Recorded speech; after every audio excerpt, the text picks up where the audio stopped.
heartbeat of Vegas. Those are the industry, the Vegas industry all live off the Strip. Right. The dancers, the magicians, the bottle service girls, all those girls and all the people, Summerlin, Henderson. So I was there for two and a half years. It was great. It was during the pandemic.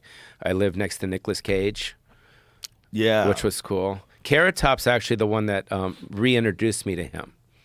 So, and I had known Nicolas Cage because we went to the same high school from back in the day. So, so when we connected, it was weird because I'm like you, huge fan.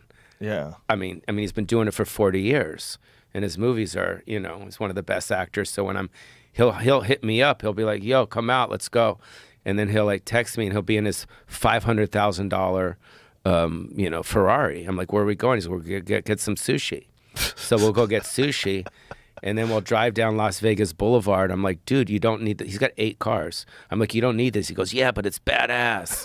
That's his answer to it. It's badass. I'm like, "All right." He's correct. It's true. And his house is awesome. Yeah, but you're a little more sensible. Like, hey. Yeah. What are you doing, Nick?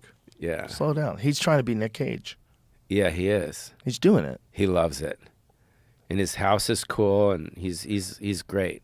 Very, very, but he doesn't, he's not on social media. We signed an NDA. He made me sign an NDA. Wow. That I can't put any videos or photos anywhere. No, I'm just kidding. He didn't sign it. But I'm just saying.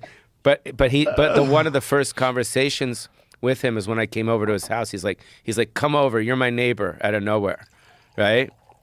So I come over. We start having a nice glass of wine.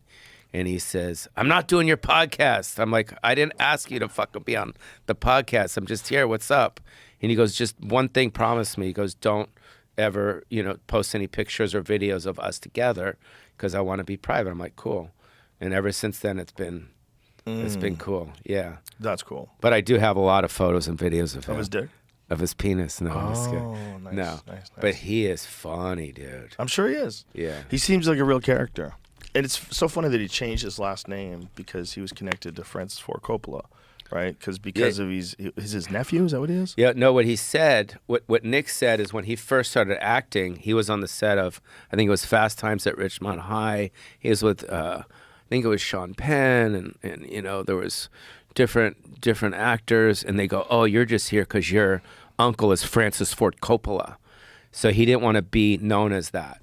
So he didn't want to be known as that. So he wanted his own identity, and it worked, because America or the world, they don't think like, "Oh, that's Francis Ford Coppola's nephew," because his father was Francis Ford Coppola's brother. Right. That was in the 60 Minutes thing, right? Yeah. We talked about it in there. The 60 Minutes thing was fun. It was very fun. But what a great move, too. Name yourself after a fucking superhero.